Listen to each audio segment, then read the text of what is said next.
Hello everyone, welcome to our YouTube channel Conceptual Study. Strong your ways to strong your future. This is Diwakar Maurya. आइए शुरू करते हैं. Accounting की series हमने शुरू करी थी. अभी तक हमने 20 लेक्चर्स लगा लिए हैं, ठीक है. और उन 20 लेक्चर्स में हमने शुरुआत में अपना प्रॉपर बेसिक वगैरह सब किया, ठीक है. आप उसे जाके देख सकते हैं. इसी वीडियो की डिस्क्रिप्शन में आपको लिंक मिल जाएगा. आप कोई भी वीडियो चलाएंगे ना तो हर वीडियो की डिस्क्रिप्शन में आपको लिंक्स सभी वीडियोस के लगभग मिल जाएंगे, ठीक है जी. और अकाउंटिंग की एक प्रॉपर प्लेलिस्ट भी बनाई है, आप वहाँ पे जाके चेक भी कर सकते हैं. अभी हमने शुरू किया हुआ है पार्टनरशिप में हमने स्टार्ट कर दिया था अपना. और उसमें क्या क्या किया था कि पार्टनरशिप होती क्या है, पार्टनरशिप डीड वगैरह हम सब कुछ डिस्कस किया. फिर हमने रेशियोज देखे, एडमिशन किया पार्टनर का, फिर उस पर रिटायरमेंट भी कर दिया पार्टनर का. रिटायरमेंट करने के बाद डेथ भी कर दी पार्टनर की. डेथ करने के बाद डिसोल्यूशन भी कर दिया पार्टनर का. लेकिन डिसोल्यूशन के अभी कुछ हमने मेथड्स देखे हैं, जिनमें दो मेथड्स देखे कि एक तो विदाउट इंटरवेंशन हो सकता है कोर्ट के, एक विद इंटरवेंशन हो सकता है कोर्ट के. तो विदाउट वाला हमने देखा कि विदाउट वाला बंद हो चुका है, क्योंकि उसकी जगह लेकर आए हैं क्या, IBC 2016. IBC 2016 मतलब इंसॉल्वेंसी एंड बैंकरप्सी कोड 2016. तो उस पर हम लोग अलग से डिस्कशन करेंगे. अभी आज हम लोग ने करना क्या है कि कुछ मतलब यहाँ से कोर्ट से मान लो परमिशन आ गई, तो कोर्ट से परमिशन आने के बाद हमें कुछ करना पड़ेगा. ऐसा तो नहीं कि हम बस कोर्ट से परमिशन आ गई, उसने कहा कि हाँ भाई इसको तो बंद करने में ही फायदा है फर्म को बंद नहीं किया तो नुकसान होगा, और चलो ठीक है नोटिस निकाला फर्म बंद. नहीं, पार्टनर्स हैं उसमें, उसके कुछ क्रेडिटर्स हैं, कुछ डेटर्स हैं, इस तरह से बहुत सारी चीज़ें रहेंगी. असेट्स भी हैं, लाइबिलिटीज भी हैं, सबका सेटलमेंट करना पड़ेगा, सेट ऑफ करना पड़ेगा. तो उन सभी को करने के लिए हमें कुछ अकाउंट्स खोलने होते हैं, उनको मेंटेन करना होता है और उनको सेट ऑफ करना होता है, ठीक है जी. चलिए स्टार्ट करते हैं. स्टार्ट करने से पहले अगर अभी तक आपने चैनल को सब्सक्राइब नहीं किया तो प्लीज चैनल को सब्सक्राइब कर लीजिएगा. और टेलीग्राम पे एक ग्रुप है कॉन्सेप्चुअल स्टडी, इसे आप जाके ज्वाइन कर सकते हैं. छोटी सी नोटिफिकेशन ये है कि आपका पेपर 1 के लिए कोर्स शुरू हो चुका है, ऑनलाइन बैच, ठीक है. इसकी फीस है 4500. ये एक तरीके से आपकी इन्वेस्टमेंट होने वाली है, ठीक है, जिसमें आपको मिलेगा क्या, एट द एंड जाके JRF मिलेगा. अच्छा, इसमें प्रोवाइड क्या क्या करवाया जाएगा हमारे द्वारा. एक तो आपकी लाइव क्लासेस होंगी रेगुलर में, 2 से 3 लाइव क्लासेस होंगी रेगुलर में, एक 1.5 घंटे की. उन्हीं लाइव क्लासेस की आपको रिकॉर्डेड वीडियोस मिल जाएंगी. वीकेंड में टेस्ट हुआ करेंगे, प्रीवियस ईयर के पेपर डिस्कशन करेंगे, और समराइज्ड नोट्स हैं हमारे पास, और पूरा सिलेबस हम डिस्कस करेंगे, ठीक है. डिस्कशन बहुत अच्छे वाली होने वाली हमारी, क्योंकि ये जो रखी हैं क्लासेस वो गूगल मीट पे रखी हैं. तो आप मुझसे ओरली फेस टू फेस मुझसे पूछ सकते हैं. तो आपको ये नहीं होगा कि यार ऑनलाइन है, नहीं यार मजा नहीं आएगा. तो आपको कोई वो नहीं होगा, मतलब आपको पूरी प्रॉपर फीलिंग आने वाली है कि हाँ भाई हम तो ना क्लास में बैठे हैं, ठीक है जी. अगर किसी बच्चे को ये एनरोल करना है तो आप मुझे इस मेल ID पे मेल कर सकते हैं, आपके पास सारी डिटेल आ जाएंगी. चलो बैक आते हैं हम इसमें.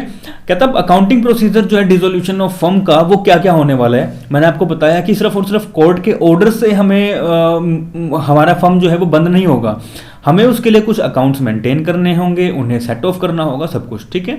तो कहता है in order to close the books of the firm on dissolution the following accounts are open in order to given below.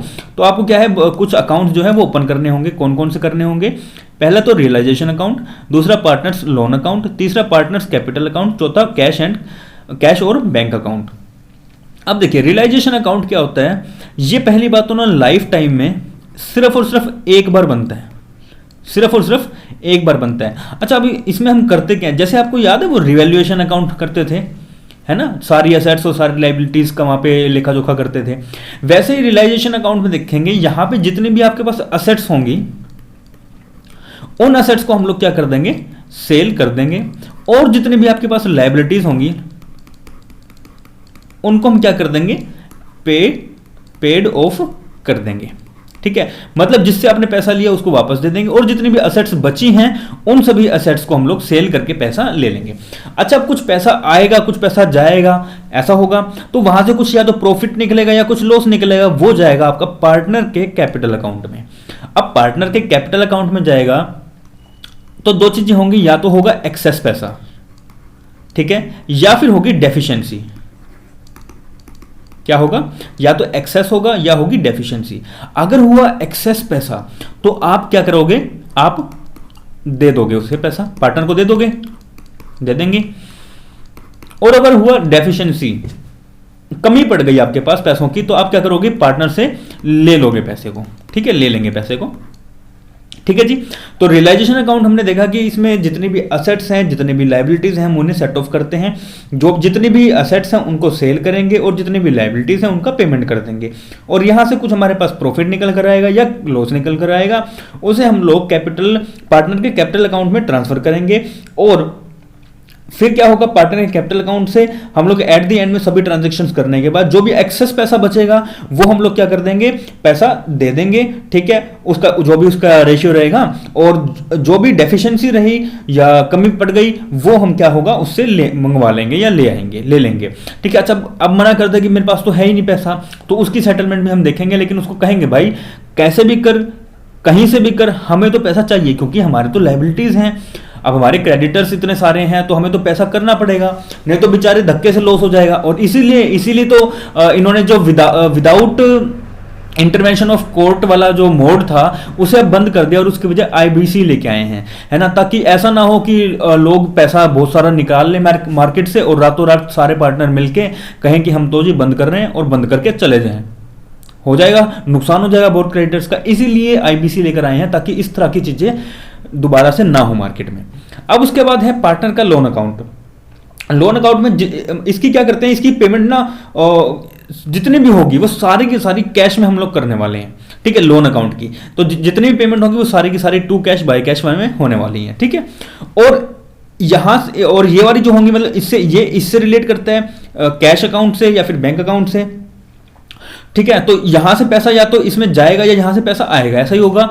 तो कैश और बैंक अकाउंट जो है वो एट द एंड में जाकर क्या हो जाएगा, बैलेंस हो जाएगा। बैलेंस क्यों होता है जी, बैलेंस क्यों होता है, इसका बहुत अच्छा हमारे पास एक वर्ड है, डबल एंट्री सिस्टम, क्योंकि डबल एंट्री सिस्टम ही यही चीज बताता है कि आपके कोई भी ट्रांजैक्शन का इफेक्ट दो अकाउंट्स पे पड़ता है, एक बार वो क्रेडिट होता है और एक बार वो डेबिट होता है, ठीक है जी। तो हमने ये देख लिया कि अकाउंटिंग प्रोसीजर डिसोल्यूशन का क्या है भाई, हम लोग फर्म को डिसोल्व कर रहे हैं। एक तो पार्टनरशिप का डिसोल्यूशन, एक है फर्म का डिसोल्यूशन। पार्टनरशिप में तो सिर्फ एग्रीमेंट खत्म हुए, पार्टनर्स वही है, फर्म वही है, बस एग्रीमेंट नया बना लिया।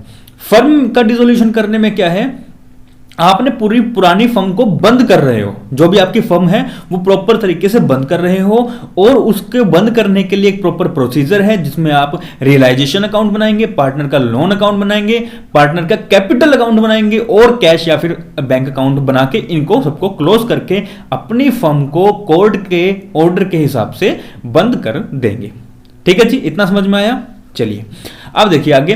रियलाइजेशन अकाउंट होता क्या है, realisation account is open for disposing खत्म करना off all the assets of the firm and making payment to all the creditors बोल तो लायबिलिटीज आपकी। Realisation account is a nominal account है, क्या है जी, नॉमिनल अकाउंट है। रिवैल्यूएशन अकाउंट भी यही था, नॉमिनल अकाउंट था। And the object of such an account is to find out the profit or loss on a realization of assets and payments of liabilities। तो सिंपल सी चीज है कि रियलाइजेशन अकाउंट जो है वो है क्या, वो पहली बात तो एक नॉमिनल अकाउंट है जिसमें हम लोग क्या करते हैं, जितने भी असेट्स हैं, जितने भी लाइबिलिटीज हैं, हम उन सभी का क्या करते हैं, सेटलमेंट करते हैं। असेट्स को सभी को बेच देते हैं और लाइबिलिटीज को सभी को क्या कर देते हैं, पे ऑफ कर देते हैं, ठीक है जी।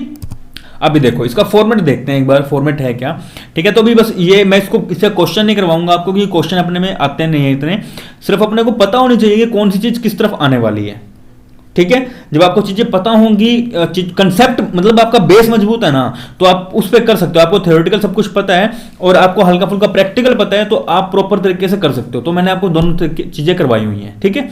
चलिए देखो, रियलाइजेशन अकाउंट बना, इसके वही दो साइड है, एक डेबिट साइड एक क्रेडिट साइड है, ठीक है। अच्छा, इस तरफ क्या आएगा आपका, टू ऑल असेट्स, हर तरह की असेट्स होंगी, सभी असेट्स को आप क्या कर रहे हैं, बेच रहे हैं, ठीक है। अच्छा, उसमें क्या क्या नहीं आएगा, एक तो नहीं आएगा जी कैश नहीं आएगा, बैंक का कोई नहीं आएगा, फिक्टिशियस असेट्स वहां पर नहीं आएंगी, कोई भी डेबिट बैलेंस है प्रॉफिट एंड लॉस अकाउंट का, प्रॉफिट एंड लॉस अकाउंट का कोई भी डेबिट बैलेंस है वो नहीं आएगा, कोई भी पार्टनर के कैपिटल अकाउंट या करंट अकाउंट का डेबिट बैलेंस है वो नहीं आएगा, या फिर लोन टू ए पार्टनर नहीं आएगा। उसके अलावा जितनी भी असेट्स हैं आपकी वो सभी की सभी आप रियलाइजेशन अकाउंट के इस तरफ लिखोगे, डेबिट साइड लिखोगे और क्या करोगे, इनको सेल करोगे, ठीक है। दूसरा, टू बैंक और कैश अकाउंट, ठीक है। Amount paid for discharging liabilities, जितनी भी लाइबिलिटीज हैं उनको आप पे ऑफ कर रहे हैं, है ना, पैसा जा रहा है, तो आप क्या कर दोगे, डेबिट साइड लिख दोगे। अमाउंट कोई भी किसी भी तरह की लाइबिलिटी अनरिकॉर्डेड लाइबिलिटी है तो भी आप सेम एंट्री करोगे, टू बैंक और कैश अकाउंट करोगे, ठीक है। कोई भी एक्सपेंस हो रहा है लाइबिलिटी का, आपने लाइबिलिटी पे करनी है, लाइबिलिटी के लिए आपने कुछ पे करना है, तो ऑब्वियस चीज़ आपने एक्सपेंस किया है, या फिर आपने मान लो कोई लाइबिलिटी है आपकी और आपने एक शहर से दूसरे शहर में उसको पे करने जा रहे हो, तो आपके कुछ आने जाने का कुछ खर्चा लग रहा है, वो आपके एक्सपेंस हो रहे हैं लाइबिलिटी को पे करने के ऊपर, तो उसकी भी सेम एंट्री करोगे, टू बैंक और बाय कैश, ठीक है, सॉरी टू बैंक और टू कैश, ठीक है। अच्छा, उसके बाद इसी में पार्टनर के कैपिटल अकाउंट का सारा लेखा जोखा आएगा कि liabilities taken over by partner और any expense paid by him और remuneration commission payable to him. तो जो भी पार्टनर की कैपिटल अकाउंट में आते हैं, मतलब जो भी चीजें हैं जिसका कमीशन हो गया, रेम्युनरेशन, वो सब हम लोग पे करते हैं, तो वो फर्म की रियलाइजेशन अकाउंट में यहाँ पे शो करेंगे, ठीक है जी। उसके बाद हम लोग क्रेडिट साइड की देख लेते हैं। यहाँ पे सारी असेट्स थी, यहाँ पे सारी लाइबिलिटीज होंगी, तो लाइबिलिटीज सारी की सारी लाइबिलिटीज आएंगे, लेकिन कुछ लाइबिलिटीज जो कि क्रेडिट बैलेंस की लाइबिलिटी है, ठीक है, प्रॉफिट एंड लॉस अकाउंट से रिजर्व्स हैं, कुछ पार्टनर के कैपिटल या करंट अकाउंट है, क्रेडिट वाला बैलेंस, ठीक है, क्रेडिट बैलेंस है, और कुछ लोन है, ठीक है, पार्टनर्स का, तो वो क्या है, लोन टू पार्टनर्स आएगा यहाँ पर, ठीक है, तो वो क्या है, वो सारी की सारी आपकी इस तरफ आएंगी, क्रेडिट साइड आएंगी। फिर कुछ प्रोविजंस आपने बनाए हुए हैं, कुछ प्रोविजंस किसके रिगार्डिंग, असेट्स के रिगार्डिंग, जैसे कि अपने डाउटफुल डेट्स के रिगार्डिंग हो जाता है, डेप्रिसिएशन के रिगार्डिंग हो जाता है, तो वो भी सारा अपना क्रेडिट साइड आएगा।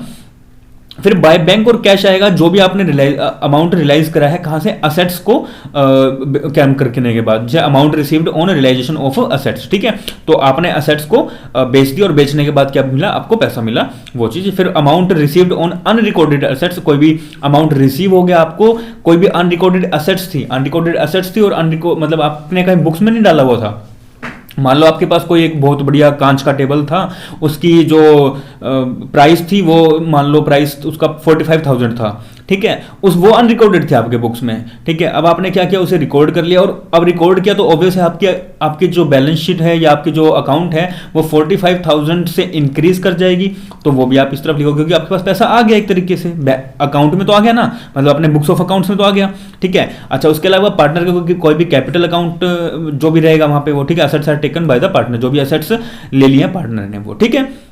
अब यहां से कुछ प्रॉफिट निकलेगा, कुछ लॉस निकलेगा। अगर इस तरफ का अमाउंट है ज्यादा तो इस तरफ आ जाएगा आपका प्रॉफिट, ठीक है, और अगर इस तरफ का अमाउंट है ज्यादा तो इस तरफ आ जाएगा आपका लॉस। क्लियर है? इसी को हम लोग ट्रांसफर करेंगे कहां पे, पार्टनर के कैपिटल अकाउंट में। अब पहले पार्टनर के कैपिटल अकाउंट पढ़ लेते हैं।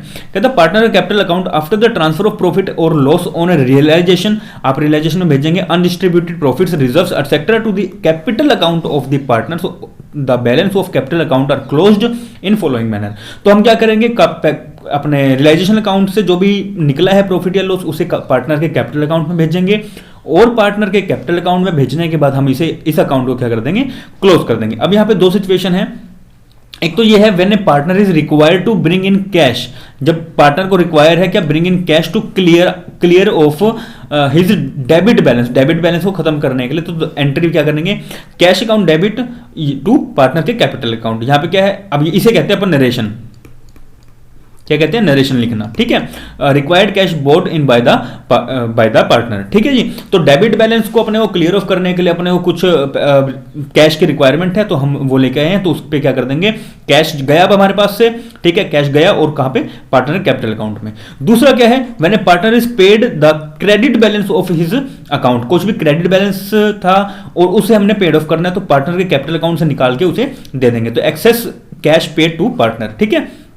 पार्टनर को कुछ पैसा देना था फर्म ने, अब फर्म ने कुछ पैसा देना है तो क्या करेंगे, पार्टनर के कैपिटल अकाउंट में हम उसे डेबिट कर देंगे और पैसा उसको कर देंगे, मतलब कैपिटल अकाउंट से निकाला, इस अकाउंट से निकाल के पार्टनर को कैश में या उसके खुद के पर्सनल अकाउंट में बैंक में डाल देंगे, ठीक है जी। तो ये हुआ अपना पार्टनर कैपिटल अकाउंट। इसके बाद बात करते हैं पार्टनर का लोन अकाउंट।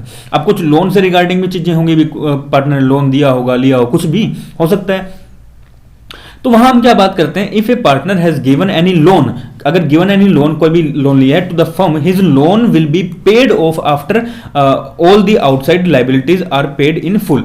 तो क्या होगा, अगर इसने कभी क्या फर्म को लोन दिया, ठीक है भाई, एक पार्टनर था, इस पार्टनर ने इस फर्म को लोन दे दिया। अच्छा, लोन दे दिया तो हमने देखा कि पार्टनरशिप अगर डीड है तो ठीक है, what ever is the percentage of interest on loan.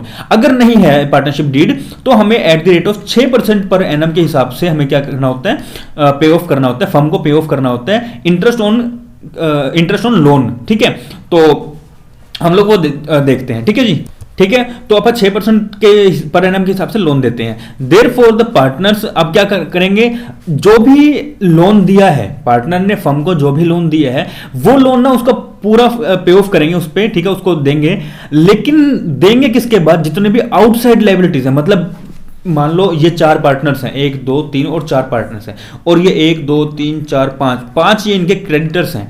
तो इस पार्टनर ने क्या हुआ है, इस पार्टनर ने इस पूरी फर्म को लोन दिया था, तो इनका हक बनता है इस फर्म को कि ये मिलके इसको प्रोवाइड करें, इसका जो भी इंटरेस्ट ऑन लोन है या लोन का पैसा जो है वो प्रोवाइड करें। ठीक है, तो इसको मिलेगा कब, इसको मिलेगा इन सब की पेमेंट होने के बाद। अगर इन सब की पेमेंट नहीं हुई तो इसको नहीं मिलेगा।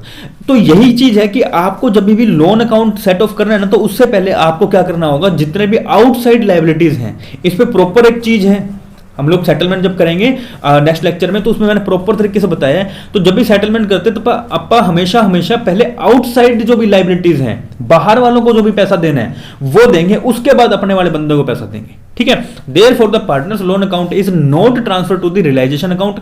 इसलिए क्या होता है कि जो पार्टनर का लोन अकाउंट है ना, उसे हम कभी भी ट्रांसफर नहीं करते रियलाइजेशन अकाउंट में। ठीक है जी, and his loan account is prepared separately. इसीलिए हम लोग लोन अकाउंट को प्रिपेयर करते हैं सेपरेटली एंड पेड ऑफ करते हैं by passing the following entry. किस एंट्री से, पार्टनर का लोन अकाउंट को हम लोग डेबिट करते हैं और उसे क्या कर देते हैं, पैसा दे देते हैं, कैश में दे देते हैं, या फिर वो कहेगा कि हाँ जी मेरे तो बैंक में डाल दो, तो हम लोग क्या करते हैं उसके बैंक अकाउंट में डाल देते हैं पैसा।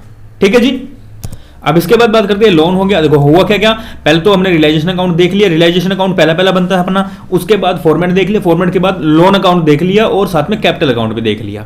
अब लास्ट बचा अपना कैश या फिर बैंक अकाउंट। ठीक है जी, तो अब कैश और बैंक अकाउंट में होता क्या, कैश और बैंक अकाउंट में ना सबसे मेन बात यही है कि लास्ट में जाके ना इसका बैलेंस जो है वो इक्वल हो जाता है। ठीक है, तो क्या लिखता है ये, कहता opening balance of cash, opening balance of cash and bank and all the receipts are entered on the debit side होती है। पहली बात तो जितने भी रिसिप्ट्स होंगी वो सारी कहां होंगी, डेबिट साइड होंगी on of this account, and all the payments are entered on the credit side. Simple सी चीज है, कोई भी रिसिप्ट्स आई है, कोई भी रिसिप्ट्स आई हैं वो कहां आएंगी, आपकी डेबिट साइड में आएंगी। कोई भी आपने पेमेंट करनी है वो कहां आएंगे, आपकी क्रेडिट साइड में आएंगे। कैश, ये देखो ये थोड़ा सा अलग होता है, कैश अकाउंट या बैंक अकाउंट अपना थोड़ा सा अलग होता है। जितने भी आपको पैसा देना है, जो पैसा जाएगा उसे आप क्रेडिट करेंगे, जो पैसा आ रहा है, रिसिप्ट आ रही है, उन्हें आप डेबिट कर देंगे। This account must be prepared and closed last of all and the total of both the sides of this account must be equal. इसे जरूरी है कि ये इक्वल होना चाहिए, और ये होगा, क्योंकि अगर आपने एंट्री सारी सही करी है, कोई भी विंडो ड्रेसिंग नहीं करी है, कोई भी घपला नहीं किया, कोई भी छेड़छाड़ नहीं करी अपने अकाउंट से, बुक्स ऑफ अकाउंट से, तो आपका ये अकाउंट, तो ऑब्वियस चीज है कि आपकी ये अकाउंट दोनों साइड इक्वल ही होंगी। ठीक है, क्योंकि डबल एंट्री सिस्टम ये कहता है कि कोई भी चीज है, कोई भी ट्रांजेक्शन है, तो वो दो अकाउंट पे इंपैक्ट करेगी, एक साइड क्रेडिट होगा और एक साइड डेबिट होगा। तो ऑब्वियस चीज है कि ये आपको एट द एंड में जाके इक्वल मिलने वाली है। ठीक है, क्योंकि आपने कोई पैसा लेना है या देना है, वो या तो कैश में दोगे या बैंक के थ्रू दोगे, है ना, जब देना ही एट द एंड। तो फिर क्या कहता है, in this way this account also helps in the verification of the arithmetical accuracy of the accounts. बोल दी ना वही बात कि ये शो क्या करता है, ये शो ये करता है कि आपकी अर्थमेटिकल एक्यूरेसी कितनी है अकाउंट्स में। ठीक है, ये वेरीफाई करता है कि आपके अर्थमेटिकल एक्यूरेसी है या नहीं है। अगर ये अकाउंट आपका बैलेंस हो रहा है, इक्वल आ रहा है दोनों साइड का, इसका मतलब आपकी कोई भी मिस्टेक नहीं है। लेकिन अगर ये 1 रुपया भी ऊपर नीचे है तो आपका ये पता लग जाएगा कि कुछ ना कुछ गड़बड़ है, अर्थमेटिकल एक्यूरेसी कुछ ना कुछ रही है। आपने क्या पता उसे कोई 51,000 था, ठीक है, और आपने उसे जल्दी जल्दी में 5100 लिख दिया, क्या पता ये अर्थमेटिकल एक्यूरेसी रही हो। ठीक है ना, तो इस तरह की जो मिस्टेक्स हैं वो हो सकती हैं। ठीक है, उसके बाद कहता है नोट, एक बड़ा अच्छा नोट ये लिखते हैं, कहता है if cash balance and bank balance both are given in the balance sheet. अगर दोनों के दोनों बैलेंस शीट में गिवन है, only one account either a cash account और बैंक अकाउंट इज प्रिपेयर्ड। अगर दोनों ही गिवन है तो क्या करोगे बैलेंस शीट में, अगर दोनों गिवन है तो इनमें से सिर्फ एक अकाउंट बनाओगे, चाहे आप कैश अकाउंट बनाओ चाहे आप बैंक अकाउंट बनाओ। इफ कैश अकाउंट, अब ध्यान से पढ़िएगा, if cash account is prepared, अगर आप क्या करते हैं कैश अकाउंट को बनाते हैं, entry is passed for withdrawing the bank balance, आप क्या करोगे उस टाइम एंट्री क्या करोगे, विड्रॉ करोगे। अगर आपने कैश अकाउंट बनाया तो आप विड्रॉ करने की एंट्री पास करोगे भी, आपने बैंक बैलेंस जो था वो विड्रॉ कर लिया। एंड अगर आप बैंक अकाउंट प्रिपेयर करते हैं तो आप कैश बैलेंस इज डिपॉजिटेड, भाई आप क्या करोगे डिपॉजिट कर रहे हो। तो सिंपल सी चीज है, अगर आप कैश अकाउंट बनाते हैं तो इसका मतलब क्या है कि आप विड्रॉ कर रहे हैं, मतलब आप पैसा कहीं ना कहीं निकाल रहे हैं, ठीक है। और अगर आप बैंक अकाउंट बनाते हैं तो इसका मतलब आप कहीं ना कहीं पैसे को डिपॉजिट कर रहे हैं, ठीक है। या फिर ये कह सकते हो कि आपने जब भी डिपॉजिट करना तो उस टाइम पे बैंक अकाउंट ही बनाओगे, ठीक है जी। चलिए, तो आज समझ में आया ये है क्या कि आपको रियलाइजेशन अकाउंट कैसे कैसे बनाना है, मतलब कौन कौन से अकाउंट्स हैं आपके किसमें, डिसोल्यूशन ऑफ फर्म में, ठीक है। चलिए, तो आज के लिए सिर्फ इतना ही, ठीक है। अच्छी लगी वीडियो तो लाइक करके जाइएगा, सब्सक्राइब करना मत भूलिएगा, शेयर करना भी मत भूलिएगा, ठीक है जी। और ज्वाइन कर लेना, टेलीग्राम का एक ग्रुप है जो कॉन्सेप्चुअल स्टडी, लोगो मिल जाएगा आपको इस तरह का, ठीक है। आप जाके उसे ज्वाइन कर सकते हैं। कैसी लगी वीडियो, हो सके तो कमेंट करके जरूर बताइएगा। चलिए, मिलते हैं नेक्स्ट लेक्चर में। Thank you very much.